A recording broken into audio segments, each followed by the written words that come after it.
Poker has always been a game of faces, unreadable, fearless, and sometimes entirely deceptive. Yet in a world where stoicism meets strategy, a new kind of tension has emerged. A stage filled with confidence, quick wit, and calculated chaos. From Schwan Lu's cold-blooded river shove to Maria Ho's ice-veined all-in, this series offers a masterclass in risk, redemption, and nerves of steel. The table may be circular, but the emotions are jagged. What unfolds across these hands is not just a collection of pots and percentages, but a cinematic anthology of courage. A showcase of the women who dared to bluff, trap, and outthink even the most seasoned sharks. The hand that set the tone, Schwan Lu's brassy bluff. Schwan Lu sat on the button with 9-7 suited.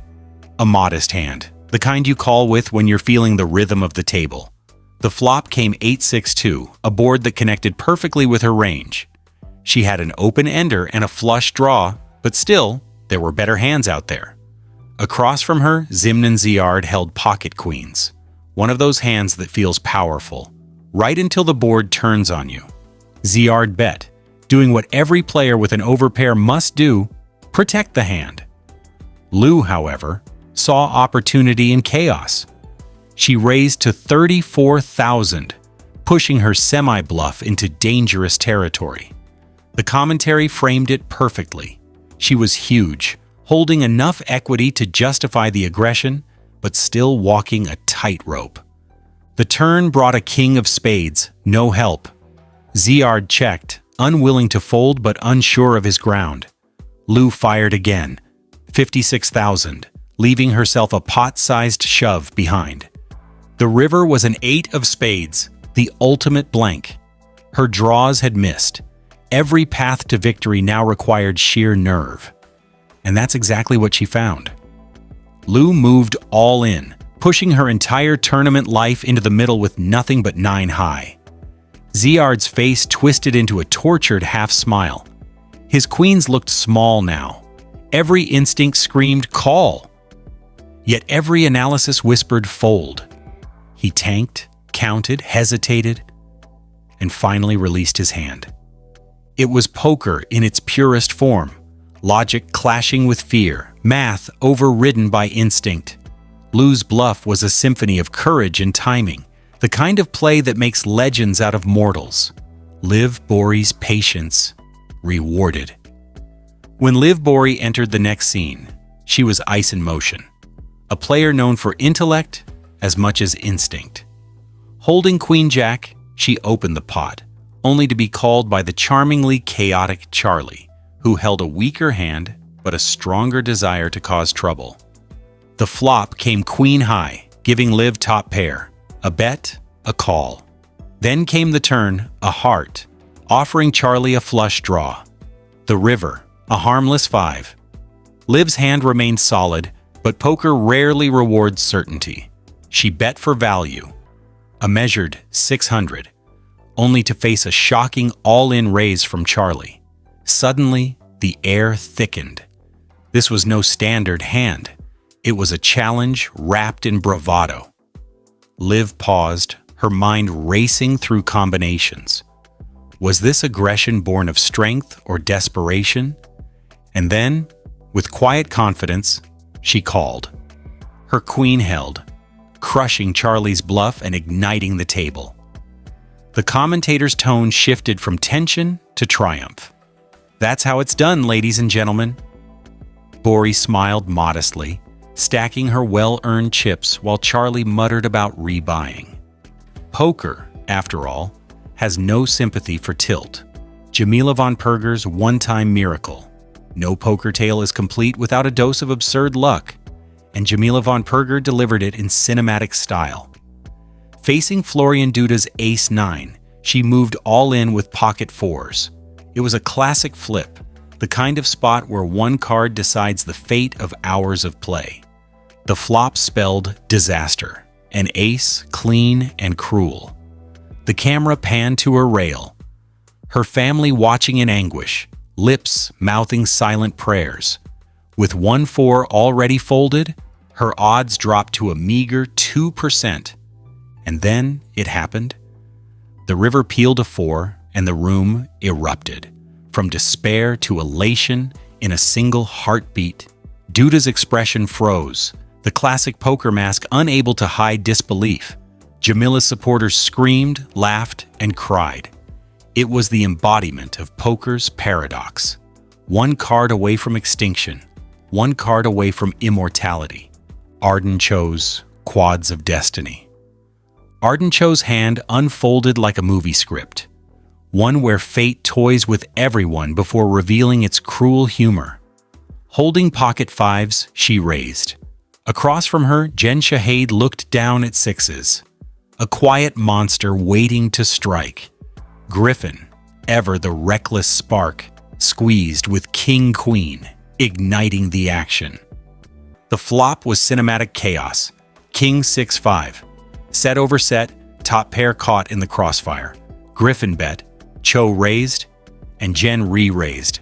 By the time the turn came, a harmless 9, the pot had swollen into a fortune. Then the river hit, another 5. Quads. The rarest, most devastating kind of salvation. Arden had gone from crushed to crushing in one card. When she shoved, Jen hesitated. "Do you have quads? Because I can't beat quads." Her voice carried the resignation of someone who already knew the answer. She called anyway, only to see the truth. 4 5s staring back. The table exploded in disbelief.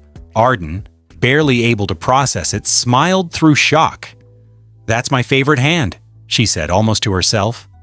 The commentators could only laugh. That's how it's done. Fatima Moreira de Melo, the Shark's Smile. Fatima Moreira de Melo, Olympic athlete turned poker pro, is as charming as she is lethal. Facing Igor Kurganov, one of poker's cerebral tacticians, she picked her spots with surgical precision. Flopping top pair, she slow played, checking to invite aggression. Igor obliged, semi-bluffing with a straight draw. Fatima quick called, the kind of move that says, "I know exactly what you're doing." When the turn paired her hand, she stayed patient. Igor, sensing danger but unable to stop himself, fired another barrel. Again a call. The tension was palpable, the kind of moment where the air feels electric. The river brought perfection, a full house. Fatima waited calm as ever as Igor shoved. Without missing a beat, she called. "Smell you later, Kurganov," quipped the commentator as Fatima revealed the winning hand. It wasn't just a victory, it was a statement. Composure isn't passive, it's power disguised as patience. Vanessa Russo versus Tony G, Clash of Titans. Few rivalries in televised poker carry as much personality as Vanessa Russo versus Tony G. On this night, it was theater and strategy rolled into one. Tony G raised with 5 to 6 suited, his trademark grin masking chaos. Vanessa looked down at pocket aces, the dream scenario. The banter was vintage Tony, teasing, taunting, predicting disaster. "You can shut me up if you win this hand," he joked. Then came the flop, 6 and 5, giving Tony 2 pair. Karma had just taken a coffee break. He bet. Vanessa raised, and Tony re-raised, the pot ballooning into a war zone. The turn brought the ace, flipping the script. Now Vanessa held top set, dominating completely. She played it cool, just calling his bet. When the river paired the board, both made full houses. Vanessa's aces full crushing Tony's 6s full. "All in," she declared. Tony called instantly, only to see the bad news. "Very nice," he muttered, his bravado evaporating. "That shut me up." Vanessa smiled, stacking her chips. For once, Tony G had no words. And that's saying something. Sara Chafak's bluff heard around the world. Miss Finland herself, Sara Chafak, delivered what might be the most iconic bluff of the series. Facing Ronnie Barda, she entered the pot with ace-high, flopped a straight draw and decided to test her courage. Ronnie, with trip tens, was unknowingly walking into poker history. Sara fired once, then twice, then again on the river, all in. It was the kind of move that defied reason. She had nothing. No pair, no draw, no backup plan. Just pure conviction. Ronnie was torn apart. "If I fold and you have king-queen, it'll be the most embarrassing thing ever," he said, agonizing aloud. The clock ticked. The cameras zoomed in. Finally, he folded, showing his trips. Sara flipped over ace-high, smiling. "It's a bluff," she confessed. The room erupted. Ronnie's disbelief was absolute. Poker fans around the world replayed that hand for months. The perfect storm of poise, psychology, and audacity.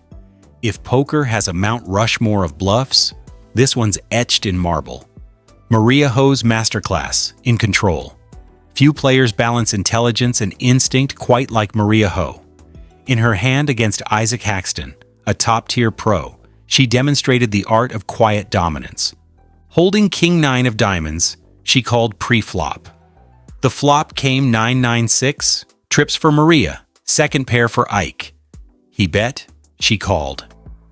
The turn brought a king, giving her a full house, but Maria stayed composed, letting him hang himself. By the river, Ike had improved to his own full house, sixes full, yet still miles behind. When Maria shoved, Ike's mind went to war. He used time banks, talking through possibilities. "I want to make a really big fold here," he said, the cameras capturing his agony. And somehow he did it, folding the losing hand and saving himself a fortune. Maria smiled, silent but satisfied. Poker's cruel irony. Sometimes your best moments are the ones that never get shown down. Selena Lynn's quiet precision. If poker is about patterns, Selena Lynn is the player who breaks them. Sitting across from an opponent with pocket tens, she floated with fours, disguising her intentions perfectly. The board ran king, queen, deuce, deuce, deuce, and while her opponent hesitated, Selena saw through the fear. She bet the turn, then bet the river, each time representing strength. Her opponent folded the best hand, pocket tens, unable to stomach the pressure. Selena flipped over her modest fours with a grin. It wasn't the loudest hand of the night, but it was poetry and subtlety. A reminder that great poker doesn't always roar. Sometimes it whispers. Gael Garcia Diaz, the Queen of Cool. The final act belonged to Gael Garcia Diaz, whose confidence at the table radiated effortless calm. Facing John, who 3-bet with King-Queen, Gael decided to turn up the heat with King-9. The flop favored John. Top pair, strong kicker. Yet the story wasn't finished. Gael sensed weakness in his hesitation. When the turn brought an ace, she seized control, firing a bold bet. By the river, with 3 diamonds on the board and tension suffocating the table, she went all in, bluffing with nothing but air. John squirmed, agonized, and finally folded. The room burst into laughter and applause as he realized the truth. "Get your ass in there," someone shouted as he walked toward the cage. The penalty for folding the winner? Gael didn't gloat. She just smiled. A quiet smile that said everything. Poker is about timing, not cards. Epilogue. The faces of fearlessness. In the end, every woman at that table, from Fatima's sly traps to Maria's elegant precision, embodied what poker truly rewards: nerve, intelligence, and the willingness to act when the world says fold. The chips change hands, the blinds rise, and the lights dim. But the echoes of those all-ins linger. They remind us that the boldest move isn't always the one that wins the pot. It's the one that defines your legacy. And in this series, legacy was written not in cards, but in courage. So if you love the thrill of high-stakes moments, the psychology of the bluff, and the brilliance of fearless play, hit that like button, subscribe to the channel, and turn on notifications so you never miss the next showdown.